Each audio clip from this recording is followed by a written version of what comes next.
থেরাপির প্রয়োজন যত ফিজিওথেরাপি হয়তো অ্যাডভান্সমেন্ট অনেক হয়েছে, কিন্তু এখনো প্রচুর পপুলেশন আছে, যেরকম আমরা যে পপুলেশনে কাজ করছি গ্রামেগঞ্জে, সেখানে কিন্তু মানুষ এখনো ফিজিওথেরাপির চাহিদা সম্বন্ধে অ্যাওয়ার নয়।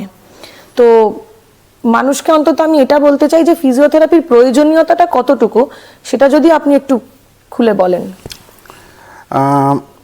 সত্যি কথা বলতে গেলে আমাদের যদি ভারতবর্ষে আমাদের ফিজিওথেরাপির ডেভেলপমেন্টটা দেখি, তাহলে এখান থেকে আমরা বুঝতে পারবো যে আজকে আমরা যেখানে দাঁড়িয়ে আছি আমরা কিন্তু অনেকটাই এগিয়ে এসেছি।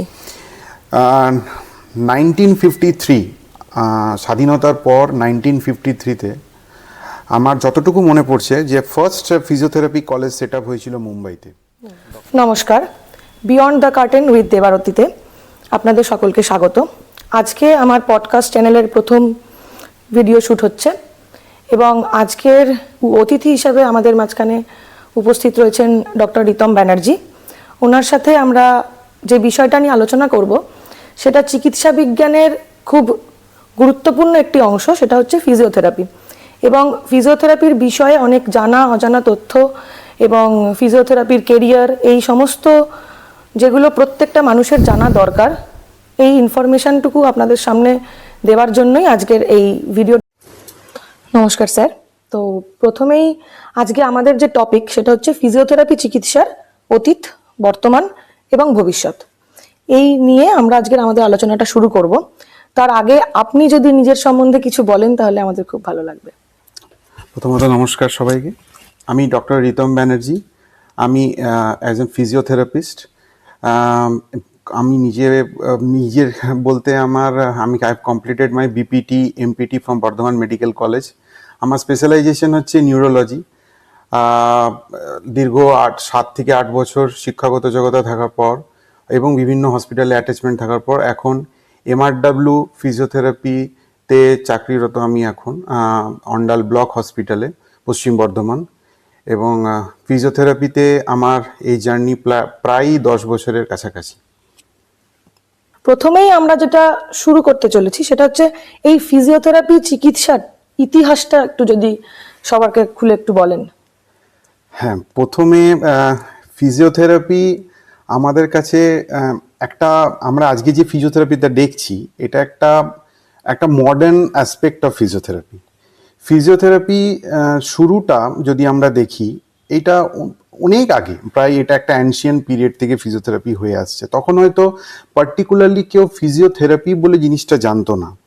ফিজিওথেরাপি যদি শুরু ধরা হয় অলমোস্ট 2500 BC, সেখান থেকে ফিজিওথেরাপি শুরু হয়েছে বলা যেতে পারে হাইড্রোথেরাপি, ম্যানুয়াল থেরাপি, কিছু আননোন টেকনিক্স যেটা অ্যাপ্লাই করা হয়েছিল।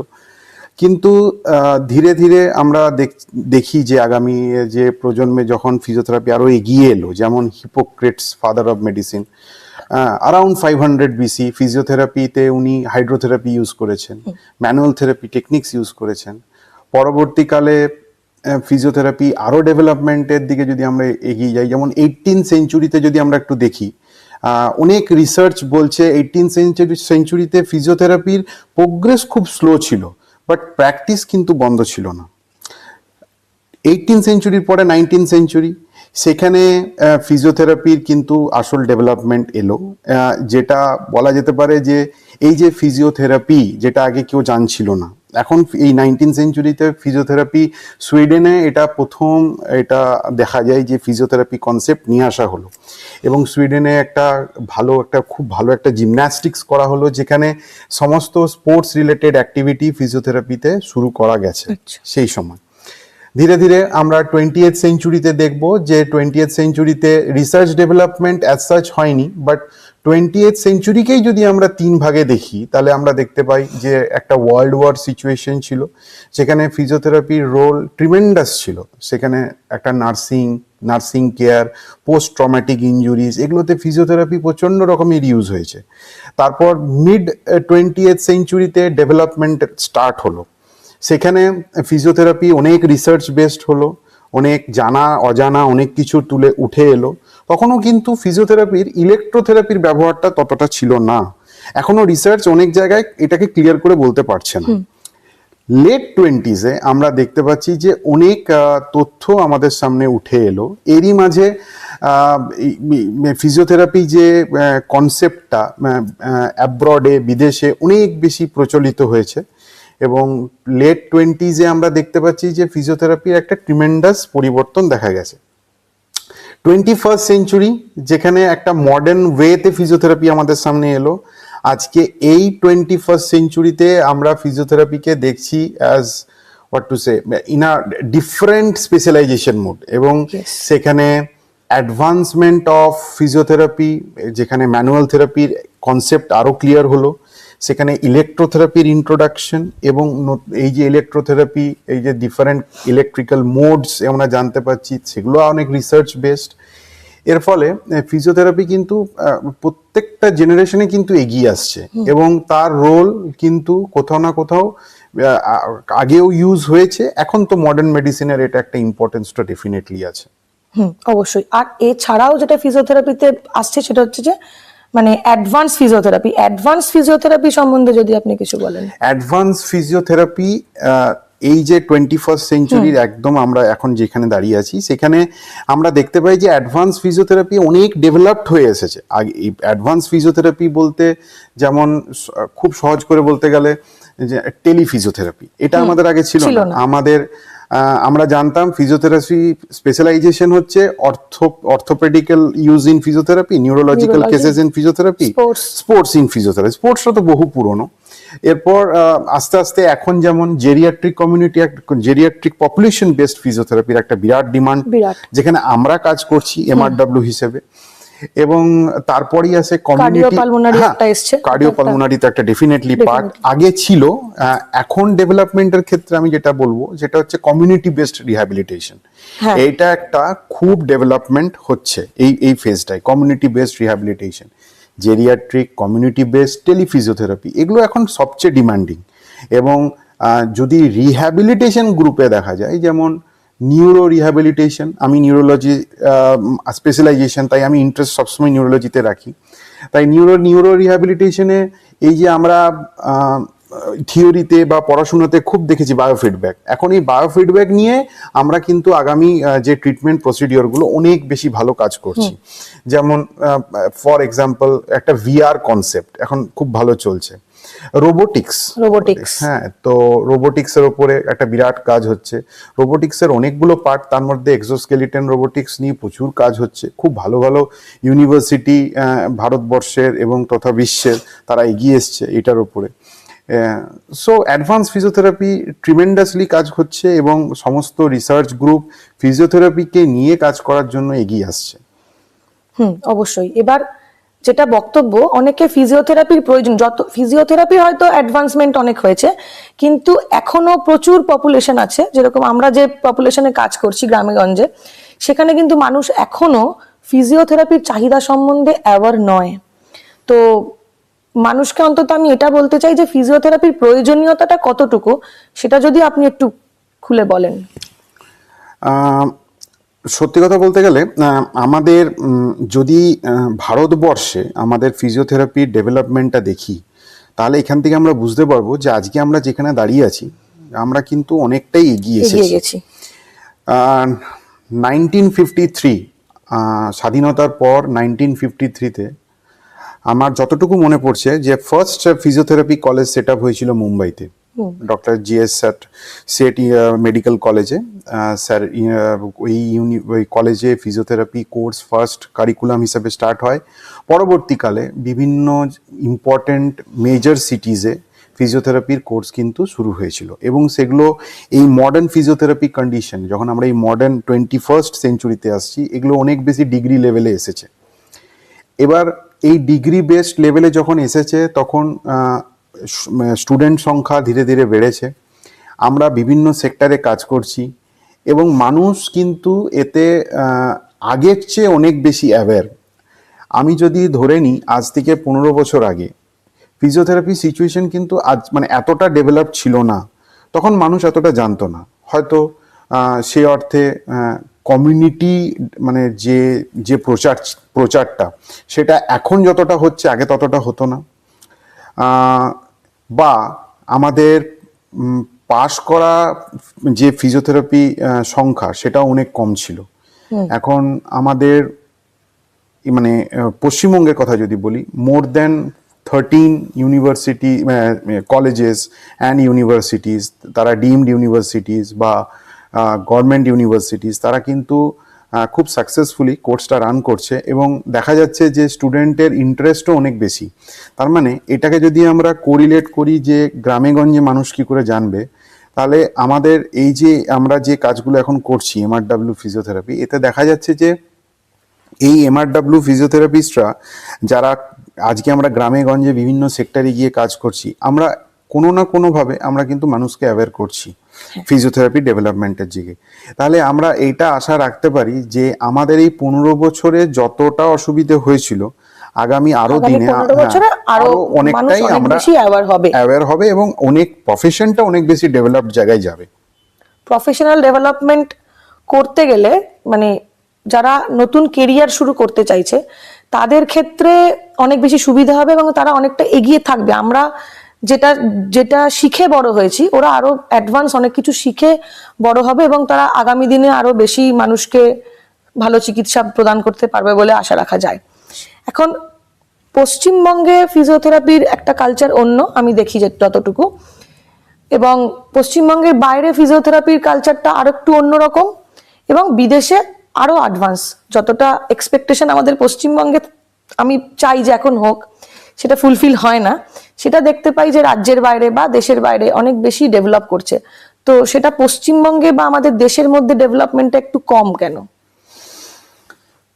যদি ডেভেলপমেন্টের দিকে দেখা যায় তাহলে সত্যি কথা বলতে গেলে আমাদের পশ্চিমবঙ্গে আমরা যেভাবে কাজ করছি, অন্যান্য স্টেটে অনেক আগে, যখন আমরা খুব লাকি যে 2021-এ আমাদের national commission for allied health and professional act pass হয়েছে এবং সে বিষয়ে কাজ হচ্ছে। একদম।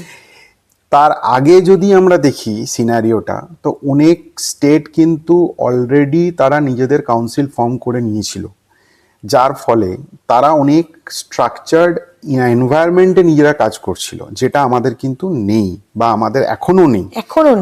এরপর এই যে স্ট্রাকচার্ড একটা এনভায়রনমেন্ট আমরা দেখি, এই স্ট্রাকচার্ড এনভায়রনমেন্টে সবচেয়ে ইম্পর্টেন্ট হচ্ছে যে আমরা খুব কারিকুলাম বেসড কাজ করব এবং তাতে কি হবে, আমরা কিন্তু ইনফ্যাক্ট সবাইকে নিয়ে কাজ করছি এবং আমরা এই যে কাজটা, যেমন রিসেন্টলি অনেক কিছু প্রবলেম এসেছিল ফিজিওথেরাপিদের নিয়ে হচ্ছে আলোচনা অনেক জায়গায়, যে বিভিন্ন ব্যাপারে। তো আমি সেটা ক্লিয়ার করব যে ফিজিওথেরাপিস্টরা, কোনো ফিজিওথেরাপিস্টই কিন্তু আমার মনে হয় তারা একা কাজ করতে চায় না।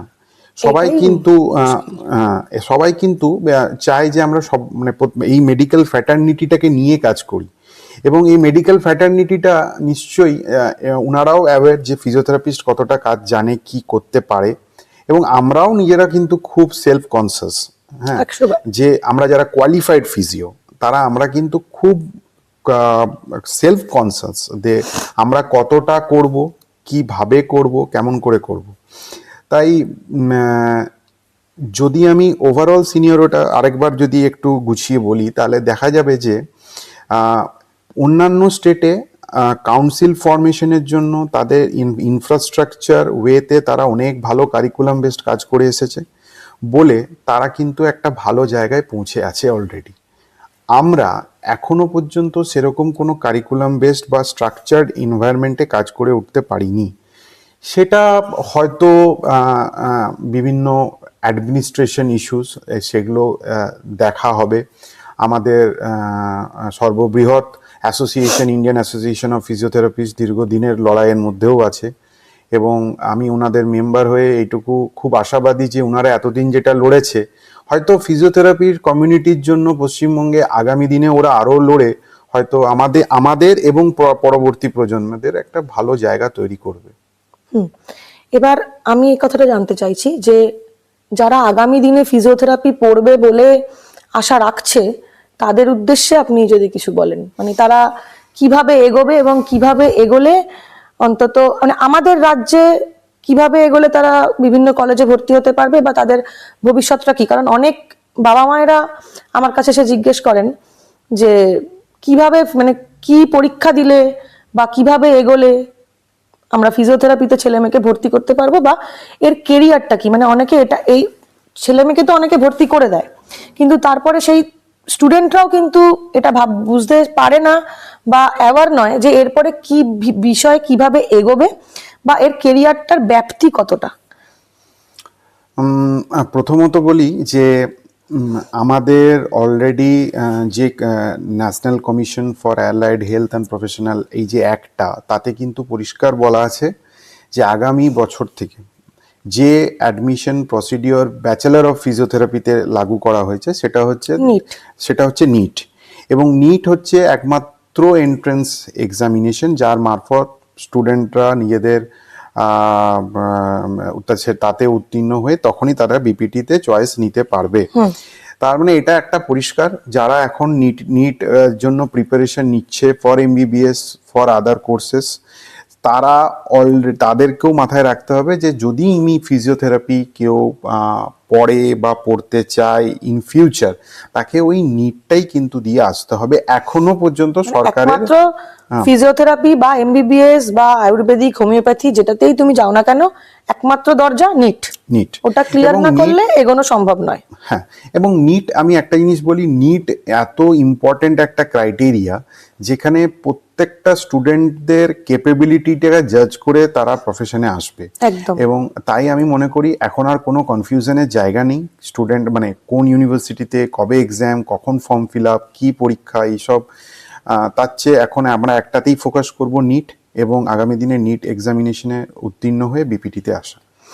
এখনো পশ্চিমবঙ্গে ডিপ্লোমা ফিজিওথেরাপির কিন্তু একটা প্রচলন রয়েই গেছে, এবং যার ফলে সাধারণ মানুষ তারা বুঝতে পারেন না যে কাকে দেখাবো, কোন ডাক্তারবাবুকে দেখাবো। ফিজিওথেরাপি তো প্রেসক্রিপশন লেখা থাকছে, কিন্তু কোন ডাক্তারবাবুকে দেখাবো, তারা চলে যাচ্ছে। তারা জানে যে অমুক জায়গায় ফিজিওথেরাপি হয়, তো তারা সেখানে চলে যাচ্ছে। কিন্তু অনেক ক্ষেত্রে আবার যে সমস্ত একটা পেশেন্ট কমিউনিটি আছে যারা খুব অ্যাওয়ার যে অমুক ডাক্তারকেই দেখাবো, অমুক জায়গাতেই ফিজিওথেরাপি করাবো, আর একটা কমিউনিটি রয়েছে যারা মনে করে যে ও গেলেই হবে, ডাক্তারবাবু বলে দিয়েছে ওখানে ফিজিওথেরাপি করালেই হবে। তো সাধারণ মানুষ কি করে বুঝবে যে কার কাছে ফিজিওথেরাপি করানো উচিত আর কার কাছে গেলে ঠিক প্রপার চিকিৎসাটা নাও হতে পারে, হতেও পারে আবার নাও হতে পারে? এখানে জিনিসটা একটু ভাবার বিষয় যে আমরা যখনই জিনিস ভাবি যে কাকে দেখাবো, যে কোনো শরীর খারাপের জন্য যে আমরা কাকে দেখাবো, মানুষ অতটা সচেতন নয় যে কার কি ডিগ্রি আছে। মানুষের এখন একটাই চিন্তা থাকে যে কে ভালো হব কি করে, আমি ভালো হব কি করে, এবং কার কত সুনাম প্র্যাকটিস ফিল্ডে। এক্স্যাক্টলি। এবং সেখানেই কিন্তু মানুষ ছুটে যায়। এরপর সমস্যাটা হলো যখন আমরা দেখি যে কোথাও কোনো ভুল হচ্ছে এবং সেই ভুলটা একটা মানুষের অনেক দিকে ক্ষতি হয়ে যাচ্ছে। তো সেই জায়গায় দাঁড়িয়ে আমার বলার জায়গা একটাই, কি যদি আমরা ডিপিটি, এই যে ডিপিটি বা তার বিলো যে প্রফেশনাল কোর্স, যে বিভিন্ন কোর্স এখন আমাদের পশ্চিমবঙ্গে আছে, তার একটাই প্রবলেম যে আমি আগেই বললাম যে আমাদের এখানে কোনো স্ট্রাকচার্ড ইনফ্রাস্ট্রাকচার কোনো নেই, জাস্ট বা স্ট্রাকচার্ড কোনো প্রোটোকল নেই যেখানে দিয়ে ফিজিওথেরাপিস্টরা ইন্ডিপেন্ডেন্টলি ভাববে আমি কাজ করছি এবং মানুষরাও বুঝবে যে হ্যাঁ এরাই ফিজিওথেরাপিস্ট। তো অতএব এই জিনিসটাকে মাথায় রাখতে হবে যে আমি যাকে দেখাচ্ছি তার ব্যাকগ্রাউন্ডটা কি, এটা যদি আমরা একটু জেনে নিতে পারি। অথচ অনেক মানুষ আছে, অনেক গ্রামেগঞ্জে মানুষ আছে, তারা জানে না যে বিপিটি কি জিনিস, তারা জানে না এমপিটি কি জিনিস, তারা জানে ফিজিওথেরাপি মানে ব্যায়াম করাবে, কিছু একটা মেশিন দিয়ে দেবে এবং আমার ব্যথাও কমে যাবে এবং আমি ভালো হয়ে যাব। তো এবার সেই জায়গায় দাঁড়িয়ে তাদেরকে একটা কথাই বলা যে আপনারা যখন নিঃসন্দেহে আপনারা যাকে মনে করবেন যে ভালো, হ্যাঁ, কারণ এখনো পর্যন্ত কোনো কারিকুলাম আমাদেরও আসেনি যে আমরা বলবো যে ওনারা ক্যাপেবল নয়, এটা আমাদের বলাটা উচিত হবে না। তবে আমরা আপনাদেরকে এইটুকু বলবো, আপনারা জেনে নিন যে শিক্ষাগত দিক থেকে কারা কতটা এগিয়ে এবং তাদের কি কারিকুলাম বেশ তারা কি কোর্স করেছে, কেমন, এবং তাদের পেশেন্ট ঠিক করার ক্ষমতা কতটা, তারপরই যেন তাদের কাছে যাওয়া হয় এবং সঠিক একদম। চিকিৎসাটা নেওয়া হয়। উদ্দেশ্য একটাই, কাউকে ছোট করা নয়, কাউকে বড় করা নয়, আপনাদের চিকিৎসাটা যাতে সঠিক হয়। এবং মানুষ, আমরা যারা কোয়ালিফাইডের অর্থ হলো যে আমরা কোনো একটা জিনিস জেনে করছি, এবং যখন আমি কোনো জিনিস জেনে করব তার অ্যাডভার্স ইফেক্ট এবং তার কন্ট্রাইন্ডিকেশনস আমরা সবসময় মাথায় রেখেই কিন্তু ট্রিটমেন্ট করি। তো সেই জন্যই এইটা একটা আপনাদের সচেতনামূলক ভাবে জানিয়ে রাখাই ভালো যে আপনারা যখন আসবেন কোনো ফিজিওথেরাপিস্টের কাছে, কাইন্ডলি জেনে নিন যে তার শিক্ষাগত যোগ্যতা। মানে সঠিক চিকিৎসা পাওয়াটা সাধারণ মানুষের অধিকার, মানে সেটা যেন ভুল না হয় বা সেটা থেকে যেন মানুষ বঞ্চিত না হয়। একদম। সেটা জেনে নেওয়াটা, মানে কে কিরকম চিকিৎসা করছে সেটা যদি জেনে ডাক্তারবাবুর কাছে আসা যায়, তাহলে হয়তো মানুষ সঠিক চিকিৎসাটা পেতে পারে। নিশ্চয়ই। এবার পরবর্তী প্রশ্ন যেটা যেটা অনেকে এখনো অবধি জানে না, অনেকে, যেমন আমার ক্ষেত্রেই হয়েছে, যখন আমি বলেছি যে হ্যাঁ আমি তো আইসিইউতেও ফিজিওথেরাপি করেছি, মানে আইসিইউতেও যে ফিজিওথেরাপি হয় সেটা সম্বন্ধেও কিন্তু অনেক মানুষ অ্যাওয়ার নয়। অনেকে ভাবে যে ফিজিওথেরাপি মানে তো শুধু আউটডোরে বসে কিছু ব্যায়াম দেখিয়ে দেয়, কিছু মেশিন দেয় যাতে আমার ব্যথাটা কমে যায়, এটা একটা ফিজিওথেরাপি। আবার আইসিইউতে, হসপিটালে ইনডোরেও যে একটা ফিজিওথেরাপি সেটআপ থাকে, সেটা অনেকে অ্যাওয়ার নয়। আপনি যদি এটুকু বলেন যে আইসিইউতে ফিজিওথেরাপির ভূমিকা কতটুকু? আমি ডেভেলপমেন্ট অফ ফিজিওথেরাপিতে ওখানে আলোচনা হচ্ছিল কার্ডিও পালমোনারি ফিজিওথেরাপি। একদম। কার্ডিও পালমোনারি ফিজিওথেরাপি এখন এই কোর্সটা, এই যে অ্যালাইড কোর্সে আমরা আছি, এই কোর্সের মধ্যে আমরা দেখতে পাবো যে এখানে অনেক ধরনের ছোট ছোট কোর্সেস আছে বা প্রফেশনাল কাজ করছে একটা আইসিইউ সেটআপ।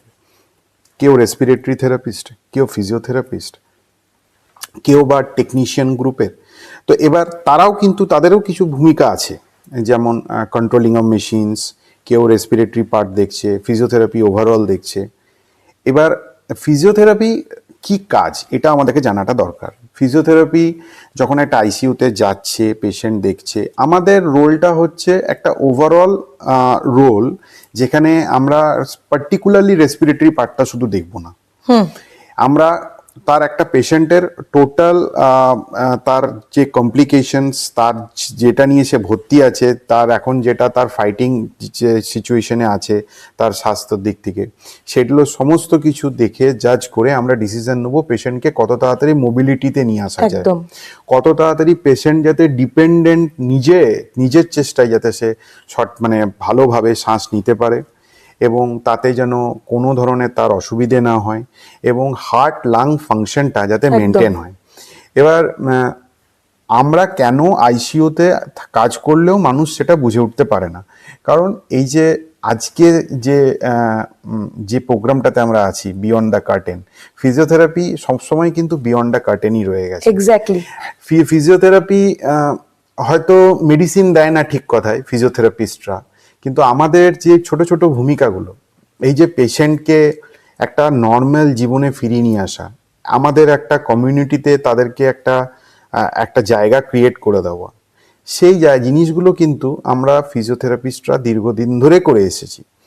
তাই যখন আমরা দেখি যে কেউ আমাদেরকে জানে না বা বোঝার চেষ্টা করে না যে আমরা আইসিইউতে কাজ করি, এইভাবে কাজ করি যে আমরা একটা পেশেন্টকে ভেন্টিলেশনের অবস্থা থেকে ব্রিদিং করে নিয়ে আসা এবং যাতে সে আর ভেন্টিলেশনে না যায় সেই কেয়ারটা রাখা, বা যখন সে কোনো অক্সিজেন থেরাপিতে আছে, আমাদের অক্সিজেন থেরাপির ভ্যারাইটি মোড আছে, সেইখানে ফিজিওথেরাপিস্টরা কন্ট্রোল করে মিনিমাম অক্সিজেন সাপোর্টে পেশেন্টকে রাখা, এটা কিন্তু একজন ফিজিওথেরাপিস্ট কন্টিনিউয়াসলি করে আসে। মানে ভগবান তুল্য কাজ আমার কাছে এটা। মানে একটা মানুষ শ্বাস প্রশ্বাসে তার প্রবলেম হচ্ছে, তার সেই কষ্টটা থেকে আমরা তাকে দূর, মানে বের করে আনতে পারছি, এটা হয়তো অনেক ক্ষেত্রে মেডিসিনও পারে না।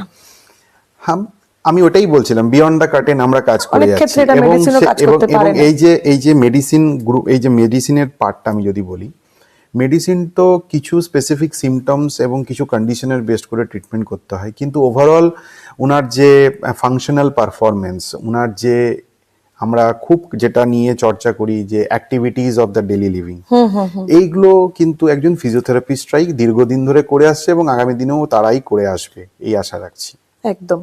তো আমরা প্রায় আলোচনার শেষে চলে এসেছি। তার আগে আরেকটা ছোট প্রশ্ন, সেটা হচ্ছে যে ফিজিওথেরাপির অনেকগুলো সেক্টর আছে, অর্থ, নিউরো, স্পোর্টস, কার্ডিও। তো প্রতিটা সেক্টরেই তো আমাদের মানে প্রতিটা সেক্টরেই আলাদা আলাদা ফিজিওথেরাপিস্ট আছে, মানে কেউ নিউরো স্পেশালিস্ট, কেউ অর্থো স্পেশালিস্ট। তো অনেকে এটা জিজ্ঞেস করছে আমাকে এখন বর্তমানে যে আফটার বিপিটি কোন সেক্টরে গেলে আমার কেরিয়ার ডেভেলপমেন্ট ভালো হবে। তো সেটা কি স্পেসিফিক্যালি কিছু বলা যায় নাকি সেটা তার নিজস্ব মানে চয়েসের উপর নির্ভর করছে? বা যে যে স্টুডেন্ট বলছে যে আমি নিউরো পড়বো না, আমি অর্থ পড়বো, বা কেউ বলছে আমি অর্থ পড়বো না, আমি কার্ডিওর দিকে চলে যাব। তো এবং তাদের বক্তব্য যে কার্ডিও পড়লে তো কেরিয়ারের সেরকম ডেভেলপমেন্ট নেই, নিউরো পড়লেও ডেভেলপমেন্ট নেই, অর্থতে খুব ভালো ডেভেলপমেন্ট, স্পোর্টসে খুব ভালো ডেভেলপমেন্ট। মানে আমার ইচ্ছে আমি কার্ডিও পড়বো, কিন্তু যেহেতু কেরিয়ার গ্রোথ কার্ডিওতে ভালো না, আমি অর্থ চুজ করলাম। তো মানে এই একটা মানসিক দ্বন্দ্ব, এই দ্বন্দ্ব থেকে স্টুডেন্টরা বেরিয়ে ইচ্ছেতে যাতে পড়তে পারে, সেই জন্য আপনি কি বলতে চান স্টুডেন্টদের উদ্দেশ্যে, এটা ফিজিওথেরাপি স্টুডেন্টদের উদ্দেশ্যে? ফিজিওথেরাপি স্টুডেন্টদের উদ্দেশ্যে আমি একটা কথাই বলবো যে তুমি তোমার কেরিয়ারটা, নিজের ডিসিশনটা যে কেরিয়ারের ওপরে তুমি নিচ্ছ, তুমি সেটা তুমি খুব ভালো করেই জানো, তুমি ভালো করে বুঝতে পারছো, কারণ অলরেডি তুমি তোমাদের ওদের ইন্টার্নশিপ কমপ্লিট করা এবং বিভিন্ন সেক্টরে অলরেডি তখন তারা অ্যাটাচড হয়ে দেখে নেওয়া যে এই সেক্টরগুলো এইভাবে কাজ করছে, তাতে তারা যথেষ্ট ওয়াকি কি আমি কোন সেক্টরে গেলে আমি নিজের ডেভেলপমেন্ট করতে পারবো। দেখো, একটাই কথা আমার এখানে বারবার বলা যে আমি যে কোনো সেক্টরে যাই, আমাকে কিন্তু নিজের কাজ আমাকে করতে হবে, পড়াশোনাটাও করতে হবে এবং খুব ভালোভাবে নিজের এক্সপোজারটাকে অনেক বড় মাপে জায়গাতে নিয়ে আসতে হবে। এবং তাতে আমি কার্ডিওপালমোনারি করি, তাতে আমি নিউরো করি, তাতে আমি অর্থো করি, তাতে আমি পেডিয়াট্রিক্স করি, এখন ভাইটাল পার্ট এখন আসছে gynae and obs, women's health নিয়ে করি, তাতে আমি জেরিয়াট্রিক্স করি, একদম নিউ ডেকামিং, একদম যেটাই করি আমার একটাই মানে আমার থাকবে ফোকাস কি আমি যেটা করছি আমি যেন সেটা ভালো করে করি, এবং যখন ভালো করে করব আমাকে এটা মাথায় রাখতে হবে আমার এক্সপোজারটাও যেন আমি সেভাবে ক্রিয়েট করতে পারি। একদম নিজের এক্সপোজারটা নিজেকে ক্রিয়েট করতে হবে। এবং যদি আমার মনে হয় যদি কেউ ভালোবাসে কাজটাকে, যে আমি ফিজিওথেরাপির এই অংশটাকে ভালোবাসি, যদি ওইটুকু ভালোবেসে এগোনো যায়, তাহলে হয়তো দরজা নিজে নিজে খুলে যায়। একদম যে কোনো প্রফেশনে যদি কাজটাকে ভালোবাসা যায়, তাহলে দরজা নিজে নিজেই খুলে যায়। তো আজকে আমরা দাঁড়িয়ে রয়েছি 2025। আগামী 10 বছর পরে ফিজিওথেরাপি প্রফেশনকে আপনি কোন জায়গায় দেখতে চান, না আর কি কি ডেভেলপমেন্ট আপনি এক্সপেক্ট করেন যে এটা আগামী 10 বছরে এই জায়গায় যাক ফিজিওথেরাপি ট্রিটমেন্ট? ফিউচার মানে অ্যাসপেক্ট অফ ফিজিওথেরাপি ট্রিমেন্ডাসলি ভালো, এবং আমি আগামী দিনে এইটুকুই দেখব যে ফিজিওথেরাপি যে ফিজিওথেরাপিটা অ্যাকচুয়ালি শুধু যে ট্রিটমেন্ট কনসেপ্ট, এর বাইরে একটা কনসেপ্ট আছে যে আমি ট্রিটমেন্ট করছি মানে আমার যে রিসার্চ প্রোটোকলগুলো সেগুলো অনেক ভালো হতে হবে, যাতে আমি যখনই কোনো পেশেন্ট ট্রিটমেন্ট করব আমি নিজেকে কোয়ালিফাইড বলে চিৎকার করছি, কিন্তু আমি আমার কোনো রিসার্চ পেপার পড়ি না, আমি কোনো রিসার্চের সঙ্গে যুক্ত না, তাহলে আমার কোয়ালিফাইড ফিজিওথেরাপিস্ট হয়ে কিন্তু কোনো লাভ নেই। বহু কোয়ালিফাইড থেরাপিস্টের সমস্যা আমি দেখেছি যে তারা ওই মানে এমন কাজ করবে যে কাজটার মধ্যে আমি কোনো কাজটা যে করছে ওই পেশেন্টকে ওই ট্রিটমেন্টটা করছে, তার পেছনের কোনো যুক্তি দেখাতে পারে না তারা। এক্স্যাক্টলি এটাই আমার বলার যে এই যে ডেভেলপমেন্ট, এই যে ফিজিওথেরাপির ডেভেলপমেন্ট, আমি 2024 নাগাদ 23-24 নাগাদ আমি ফেলোশিপ করে এসেছিলাম আইআইটি দিল্লি থেকে বায়োমেডিক্যাল ইঞ্জিনিয়ারিংয়ের ওপর।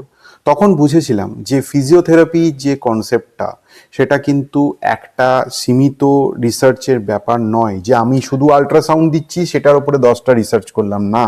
ফিজিওথেরাপি কিন্তু ধীরে ধীরে biomedical and it's engineering and biomechanics এই পার্টগুলোতে ছড়িয়ে যাচ্ছে। একদমই তার মানে তাই। আমার বক্তব্য হচ্ছে যারা কেরিয়ারিস্টিক, কেরিয়ার ওরিয়েন্টেড, তারা আগামী দিনে রিসার্চে যাও, not only in clinical practice, research ওরিয়েন্টেডে এসো। রিসার্চ যদি না থাকে তাহলে তো ডেভেলপমেন্টও নেই। নিশ্চয়ই তাদের রিসার্চ আগামী দিনে ফিজিওথেরাপিকে আরো বেশি ডেভেলপমেন্টের জায়গায় নিয়ে যাবে, আমাদের স্কোপ অফ প্র্যাকটিস আরো খুলে দেবে। এবং এই যে কাউন্সিল ফরমেশন, এই যে আমরা এগিয়ে যাচ্ছি, এখন আমরা বিভিন্ন কোর সেক্টরে ফিজিওথেরাপি কাজ করছে, আগামী দিনে এটাই যথেষ্ট প্রমাণ যে আগামী 10 বছরে ফিজিওথেরাপি যেখানে যাবে আর হয়তো পিছন ঘুরে আমাদের তাকাতে হবে না যে না।